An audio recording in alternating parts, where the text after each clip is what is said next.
Hello friends, welcome to the MTS academy. I hope आप सभी अच्छे होंगे, पढ़ाई कर रहे होंगे, घर पे सेफ होंगे। देखिए, आज के इस लेसन में हम लोग सोल्व करेंगे एसएससी के एमटीएस के प्रीवियस ईयर क्वेश्चंस को। ठीक, हम लोग यहाँ पर प्रीवियस ईयर क्वेश्चंस का जो है सॉल्यूशन कर रहे हैं।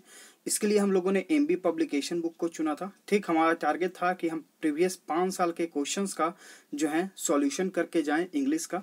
ठीक है, आगे आने वाले एग्जाम्स के लिए, जैसे कि आपका CHSL का एग्जाम जो है कंडक्ट हो रहा था, बीच में आपका कोविड की वजह से जो है एग्जाम्स को पोस्टपोन किया गया है। फिर आपका CGL का एग्जाम होने वाला है, CPU का एग्जाम होने वाला है, स्टेनोग्राफर का होने वाला है और MTS का भी होने वाला है।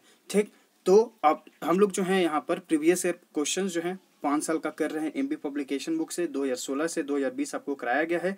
सबका जो है सेपरेट प्लेलिस्ट बना हुआ है, आप प्लेलिस्ट सेक्शन में जाकर देख सकते हैं। ठीक है, तो यहाँ पर जो है हम लोग MTS के 2019 में जो एग्जाम हुआ था उसके क्वेश्चंस का यहाँ पर शिफ्ट वाइज करके सॉल्यूशन कर रहे हैं। तो आज हम लोग करेंगे 8 अगस्त 2019 के थर्ड शिफ्ट के क्वेश्चंस को। ठीक, तो प्रीवियस जो शिफ्ट्स हैं उनके सॉल्यूशन आपको प्लेलिस्ट सेक्शन में मिल जाएंगे। आते हैं क्वेश्चन नंबर फर्स्ट पे। लेसन को कंप्लीट देखिएगा, क्योंकि बहुत सारे जो क्वेश्चंस हैं, बहुत सारे जो क्वेश्चंस हूबहू जो हैं आपको रिपीट होते देखने को मिलेंगे, या फिर बहुत सारे जो वर्ड्स हैं, जैसे कि जो ऑप्शंस जो हैं ये भी आपके सामने क्वेश्चन के रूप में मिल जाएंगे। ठीक, तो हर एक वर्ड, हर एक क्वेश्चन आपके लिए इंपॉर्टेंट है, चाहे आप किसी भी एग्जाम के प्रिपरेशन कर रहे हो SSC का। ठीक, तो सारे क्वेश्चन जो है आपके लिए इंपॉर्टेंट हैं, तो लेसन को जरूर जो है कंप्लीट देखिए। देखने के बाद अगर आपको सारी चीजें अच्छे से समझ में आ जाए तो लाइक करिए, ना भी समझ में आए तो कमेंट सेक्शन बॉक्स में जरूर कमेंट कर दीजिएगा। हम कोशिश करेंगे कि आपको और बेहतर तरीके से समझा पाएं। ठीक, और शेयर भी करिएगा ज्यादा से ज्यादा। आते हैं क्वेश्चन नंबर फर्स्ट पे। यहाँ पे आपको सिनोनिम बताना है। सिनोनिम यानी कि पर्यायवाची शब्द ऑकवर्ड का। ऑकवर्ड मतलब होता है भद्दा, बेढंगा। ठीक, अब इसका पर्यायवाची शब्द क्या होगा, यानी कि इससे मिलता जुलता शब्द हमें चुनना होता है। ठीक है, लाइकेबल, इसका मतलब क्या होता है? लाइकेबल मतलब होता है आकर्षक। ठीक, क्लमजी, इसका मतलब होता है भद्दा या फिर बेढंगा। Right answer is the option B. Worthy यानी कि योग्य। स्केयर्ड यानी कि डरा हुआ। Right answer is the option B. Question number 2, यहाँ पे आपको करेक्ट स्पेल्ड को चूज करना है। तो यहाँ पर जो वर्ड लिखा गया है वो लिखा गया है इंडिपेंडेंट। इन डी, अब आपको लिखना है पेन और फिर आपको लिखना है डेंट। ठीक, इंडिपेंडेंट। इंडिपेंडेंट मतलब क्या हो गया? स्वतंत्र। तो यहाँ पर जो आपका करेक्ट स्पेल्ड है वो है आपका option A. Right answer is option A. Question number 3, यहाँ पे आपको ग्रामेटिकल एरर को फाइंड आउट करना है। The city of Banaras is widely known for its Ghats and temples. The city of Banaras is widely known from its Ghats and temples. यहाँ पर देखिए from का यूज हुआ है। हम फ्रॉम की जगह क्या यूज करेंगे? फॉर का यूज करते हैं। ठीक, फॉर मतलब होता है के लिए। जो बनारस शहर है वो जाना जाता है इसके घाट और यहाँ जो मंदिर हैं, ठीक, उनके लिए ये जो है जाना जाता है। ठीक, तो के लिए हम लोग फॉर का यूज करते हैं, ना कि फ्रॉम का। तो एरर जो हो जाएगा वो हो जाएगा आपका ऑप्शन सी में। आते हैं क्वेश्चन नंबर 4 पे। यहाँ पे आपको फिल इन द ब्लैंक करना है। Fill in the blank. They are twins. They are worlds apart in their attitude to life. ठीक, क्योंकि वो लोग जो हैं ट्विंस हैं। ट्विंस मतलब हो गया जुड़वा, लेकिन उनका जो एटीट्यूड है वो अपनी अपनी दुनिया में अलग है। ठीक, ऑप्शंस है ऑल्दो यानी कि यद्यपि या फिर चूंकि। डिस्पाइट मतलब होता है के बदले में, और ये जो है इंस्पाइट का एक नेगेटिव फॉर्म आप मान सकते हैं। ठीक, इंस्पाइट ऑफ ज्यादातर जो है आप पॉजिटिव सेंस में यूज करते हैं, पॉजिटिव सेंटेंस में, और जहां पर नेगेटिविटी होता है वहां पे हम डिस्पाइट का यूज करते हैं, और डिस्पाइट के साथ आप जो है ऑफ का यूज ना करें। ठीक, वेयर एज। वेयर एज मतलब क्या होता है? यहाँ इसका मतलब होता है जहां तक। ठीक, हाउएवर मतलब कि जो भी हो। ठीक, तो यहाँ पर जो हम यूज करेंगे ऑप्शन ए यानी कि although they are twins they are worlds apart in their attitude to life. Question number 5, यहाँ पे आपको एक सेंटेंस दिया गया है, इसमें एक अंडरलाइन सेक्शन है। अगर आपको लगता है कि इसमें इंप्रूवमेंट की जरूरत है तो गिवन ऑप्शन है आप उसमें इंप्रूव करें, नहीं तो फिर एक ऑप्शन आपको मिलेगा नो इंप्रूवमेंट या फिर नो सब्स्टिट्यूशन, आपको उसके साथ जाना होगा। क्वेश्चन नंबर 5 है, they won't commit themselves until they see which way the wind is blowing. They won't commit themselves until they see which way the wind is blowing. Wind मतलब हो गया आपका हवा। तो देखिए यहाँ पर जो यूज हुआ है वर्ड ये है आपका themselves। ये आपका प्रोनाउन है, रिलेटिव प्रोनाउन। किसको रिलेट कर रहा है? तो दे को कर रहा है। ठीक, यहाँ पर दे के बारे में बात हो रही है, यानी कि बहुत सारे लोग हैं। ठीक, तो बहुत सारे लोग हैं, तो यहाँ पर देखिए themselves का यूज हुआ है। ठीक, themselves यानी कि इसका प्लूरलिटी। उसके बाद है अनटिल। अनटिल मतलब होता है कि जब तक।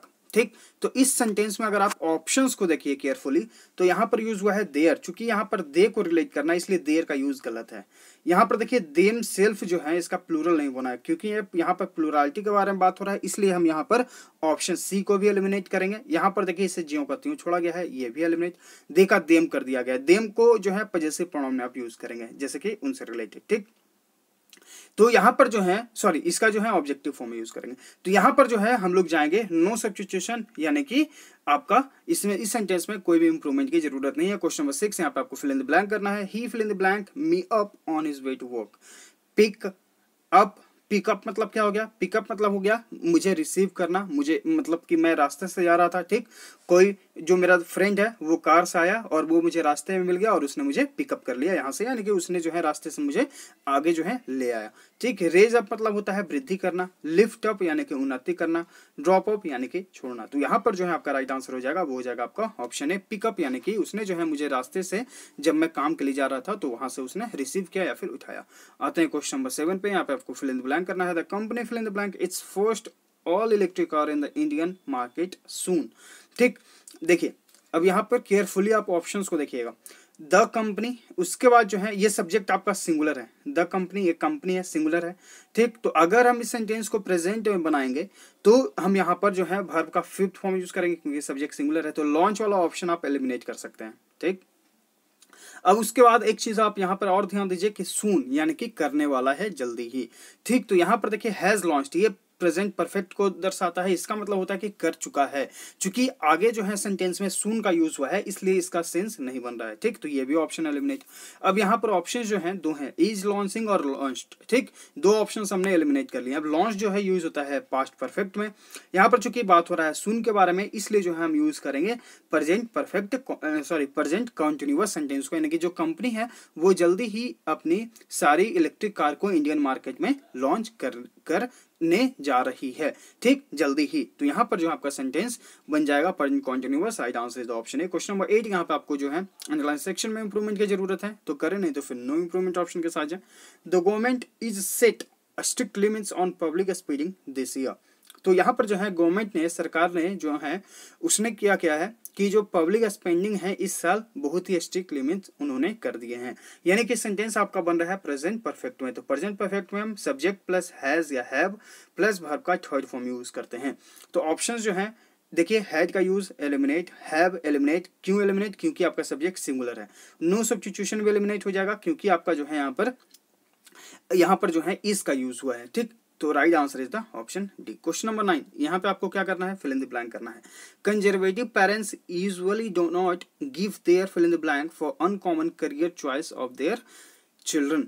देखिए चिल्ड्रन जो वर्ड है इसका प्लूरालिटी जो है इस लगाकर कभी ना बनाए, क्योंकि ये जो वर्ड है अपने आप में जो है प्लूरल है चाइल्ड का। चाइल्ड एक सिंगुलर वर्ड है और इसी का प्लूरल जो है ये चिल्ड्रन बनता है। ठीक, तो चिल्ड्रन को चिल्ड्रंस ना लिखें। चलिए अब आते हैं यहाँ पर, मतलब ये आपको ग्रामेटिकल एरर में क्वेश्चंस आ जाते हैं। ठीक, चिल्ड्रंस आपको वहां पर लिखा हुआ देखने को मिलेगा तो आप उसे जो है आंसर के रूप में चूज कर सकते हैं कि वहां पर वो पार्ट जो है आपका गलत है। ठीक, चलिए यहाँ पर फिल इन द ब्लैंक करते हैं।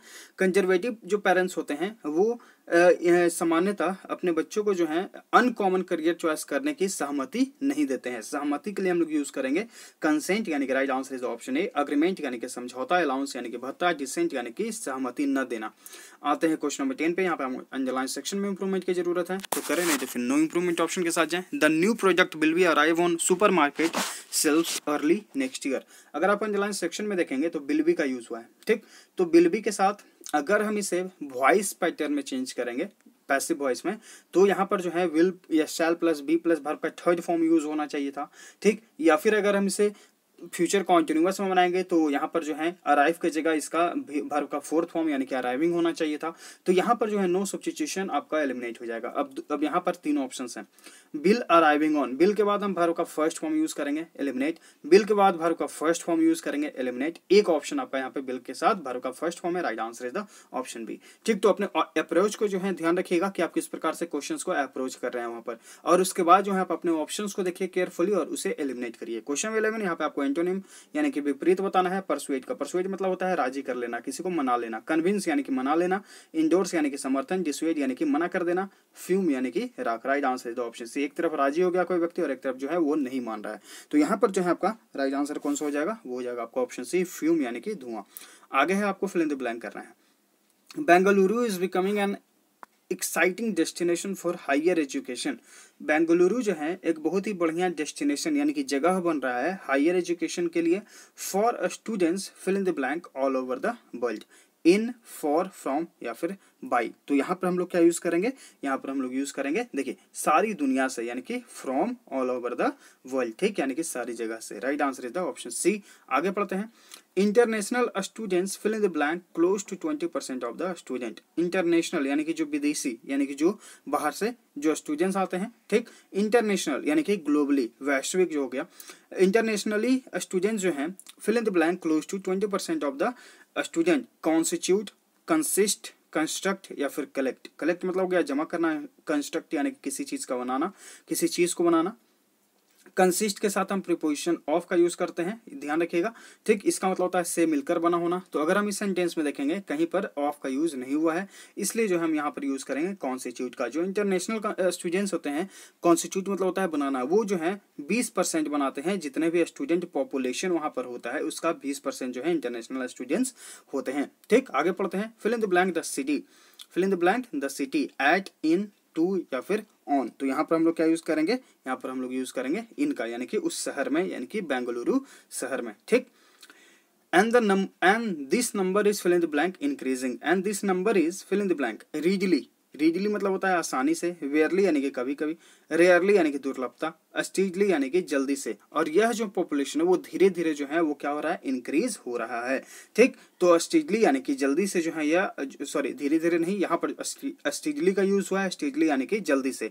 और यह जो है आपका जो संख्या है इसमें, उसमें बहुत ही जल्दी से वृद्धि हो रही है, ठीक। The city has almost 900 college.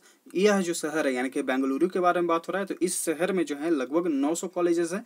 The maximum in any city fill in the blank the country. The maximum यानी कि देश में सबसे ज्यादा जो है उसी शहर में है, ठीक।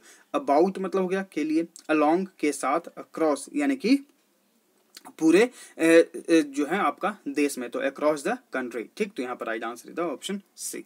आते हैं क्वेश्चन नंबर 17 पे। यहाँ पे आपको ऑलवेज कर बताना है। Young child just belonging to walk, यानी कि जो अभी छोटे बच्चे होते हैं, ठीक, लगभग जो है आई हैव नो आइडिया, लेकिन शायद 14 या 15 महीने के हो जाते हैं, तो थोड़े थोड़े वो जो बच्चे चलने लगते हैं, ठीक। तो वहाँ पर जो है उन बच्चे को, मतलब जो है यहाँ पर जो बच्चे जो एकदम शुरुआत में होते हैं अपने चलने के लिए, उन्हें क्या बोला जाता है, उन्हें बोला जाता है टॉडलर, ठीक। Right answer is option A, curve. इसका मतलब क्या होता है, कब मतलब हो गया कि जो शावक के जो बच्चे होते हैं, शावक यानी कि शेर, जो है यानी कि आपका हो गया कंगारू का बच्चा, किड यानी कि सामान्य बच्चा। क्वेश्चन नंबर 18, यहाँ पे आपको इडियम का अर्थ बताना है। एप्पल्स एंड ऑरेंजेस, इसका मतलब क्या होता है, एप्पल एंड ऑरेंजेस। तो एप्पल एंड ऑरेंजेस मतलब होता है कि दिखने में तो एक चीज होते हैं, लेकिन उनमें जो है बहुत ही डिफरेंसेस होते हैं। सेम थिंग्स यानी कि एक ही चीज, डिफरेंट थिंग्स यानी कि अलग चीजें। तो right answer is the option B, fresh यानी कि ताजा, न्यूट्रिशियस यानी कि जिसमें पोषक तत्व हो। क्वेश्चन 19, यहाँ पे आपको एंटोनिम विपरीत बताना है फ्रेजाइल का। फ्रेजाइल मतलब होता है क्षणभंगुर, यानी कि जो जल्दी से टूट जाए। इसका विपरीत क्या होगा, नोबेल यानी कि उपन्यास, टाइनी यानी कि छोटा, टफ यानी कि सख्त। Right answer is option C. एक तरफ क्षणभंगुर यानी कि जो आसानी से टूट जाए, और एक तरफ जो है सख्त चीज है। Right answer is option C. Gross मतलब क्या हो गया, कुल, ठीक। ग्रॉस मतलब हो गया कुल, टोटल। क्वेश्चन नंबर 20, यहाँ पे आपको ग्रामेटिकल एरर को फाइंड आउट करना है। Started life as teacher before turn to journalism. देखिए, he started life as a teacher, उसने जो है अपना जिंदगी शुरुआत किया एक टीचर के रूप में। तो सब्जेक्ट प्लस वर्ब का सेकंड फॉर्म यानी कि पास्ट में बन रहा है। तो आगे अगर हम पार्ट को देखें तो यहाँ पे टर्न, ये वर्ब का फर्स्ट फॉर्म है, यानी कि प्रेजेंट में है, तो इसको भी हम पास्ट में ही चेंज कर देंगे। तो टर्न की जगह हम क्या यूज करेंगे, टर्न्ड का यूज करेंगे, टर्न्ड टू जर्नलिज्म। तो टर्न टू यहाँ पर आपके लिए फ्रेजल वर्ब है, इसका मतलब होता है चेंज इनटू समथिंग, ठीक। चेंज इनटू समथिंग यानी कि वो अचानक से जो है क्या हुआ कि जर्नलिज्म में चेंज हो गया, यानी कि वो परिवर्तित हो गया। चूंकि जो है उसने एक टीचर के रूप में अपना जिंदगी स्टार्ट किया, लेकिन बाद में वो जो है अपना जिंदगी जो है वो परिवर्तित कर लिया जर्नलिज्म। क्वेश्चन 21, यहाँ पे आपको इडियम कर होता है। At the drop of a hat, इसका मतलब होता है इमीडिएटली, विदाउट डिले, यानी कि कोई काम जो एकदम तुरंत हो, बिना कोई देरी के। फेसिंग डिफिकल्टीज यानी कि परेशानियों को फेस करना, सामना करना। कंप्लीटली यानी कि पूर्ण तरीके से। इमीडिएटली यानी कि जल्दी से तुरंत right answer is the option C, losing ahead, यानी कि एक टॉपिक को लूज करना, गुम जाना। ठीक, आते हैं क्वेश्चन 22 पे। यहाँ पे आपको OWS करते बताना है resistant to a particular infection, यानी कि कोई ऐसा चीज मतलब कि इन्फेक्शन जो आप उसको जिससे आप बच सकें। ठीक, रेसिस्टेंट कर सकें, रेजिस्ट कर सकें, यानी कि उसको दूर रख सकें। इनोसेंट यानी कि निर्दोष, इम्यून यानी कि प्रतिरक्षा कर सकें। Right answer is the option B, immortal यानी कि अमर, अजर। ठीक, यानी कि जिसे मिटा ना सके। इन ए केस इसका मतलब होता है अहानिकारक, जो आपको हानिकारक ना हो। क्वेश्चन 23, यहाँ पे आपको करेक्ट स्पेल को चूज करना है। तो यहाँ पर जो करेक्ट स्पेल है डेफिनेटली लिखा गया है, डेफिनेटली। ठीक, तो यहाँ पर देखिए जो करेक्ट स्पेल है वो कौन सा हो जाएगा, वो हो जाएगा आपका ऑप्शन बी, डेफिनेटली। ठीक, DEFINITELY, डेफिनेटली मतलब कि निश्चित रूप से। क्वेश्चन 24, यहाँ पे आपको ग्रामेटिकल एरर को फाइंड आउट करना है। Jaipur which is renowned for its structure was founded about 300 years ago। यहाँ पर देखिए is MR प्लस वर्ब का थर्ड फॉर्म यूज होना चाहिए, क्योंकि जिसे जाना जाता है उसके स्ट्रक्चर के रूप में। कौन जानता है, तो हम लोग। We know Jaipur as for its structure. ठीक, we know Jaipur for its structure. तो जब हम इसे पैसिव वॉइस में बनाएंगे तो क्या बन जाएगा, ऑब्जेक्ट आपका हो जाएगा सब्जेक्ट, तो जयपुर बन जाएगा। ठीक, और ये प्रेजेंट में है तो इज एमआर, तो सब्जेक्ट सिंगुलर है तो इस का प्रयोग करेंगे। उसके बाद वर्ब का थर्ड फॉर्म हम लोग यूज करते हैं। ठीक, तो यहाँ पर जो है रिनाउंड की जगह जो है रिनाउंड का यूज करेंगे। तो right answer is the option D, renowned की जगह रिनाउंड यानी कि वर्ब का थर्ड फॉर्म यूज करिए। क्वेश्चन 25, यहाँ पे आपको जो है सिनोनिम प्रवाची शब्द बताना है। डेडिकेट यानी कि समर्पित करना, डिसाइड यानी कि निश्चय करना, डिजाइन यानी कि बनावट, डिनाउंस यानी कि निंदा करना, आरोप लगाना, डिवोट यानी कि समर्पित करना। Right answer is the option D. ठीक, तो ये हुए 25 क्वेश्चंस का डिटेल में सॉल्यूशन। आई होप आपको हर एक क्वेश्चन अच्छे से समझ में आ गया होगा। आप हमारे टेलीग्राम चैनल को ज्वाइन करिए, डिस्क्रिप्शन में लिंक है। आप लगभग 30 दिन पहले के लेसन्स को स्क्रॉल करके आप ऊपर जाएंगे हमारे टेलीग्राम चैनल पे, तो आपको मिलेगा सिनोनिम एंटोनिम के नाम से PDF। आप हमारे टेलीग्राम चैनल को ज्वाइन करके उसके सर्च आइकन में भी सर्च करेंगे सिनोनिम एंटोनिम, तो आपको PDFs मिलेंगे। लगभग 52 या 53 PDFs हैं। इसमें आपको लगभग 2500 जो है वर्ड मीनिंग जो SSC के द्वारा हमेशा पूछे गए हैं हर एक एग्जाम में, वहाँ पे आपको दिया गया है PDF के रूप में। तो आप उन PDFs को जरूर डाउनलोड करके उन्हें याद कर लीजिए, और टेलीग्राम चैनल का डिस्क्रिप्शन में लिंक दे दिया गया है। ठीक है, तो लाइक करिए, शेयर करिए, आपको इस लेसन का PDF भी हमारे टेलीग्राम चैनल पर मिल जाएगा। और अगर आप चैनल पहली बार विजिट कर रहे हैं तो चैनल को सब्सक्राइब भी कर लीजिएगा, ताकि आपके पास नोटिफिकेशन जाता रहे, आप अपडेट होते रहे। हम लोग मिलते हैं आगे के लेसन्स में। Thank you.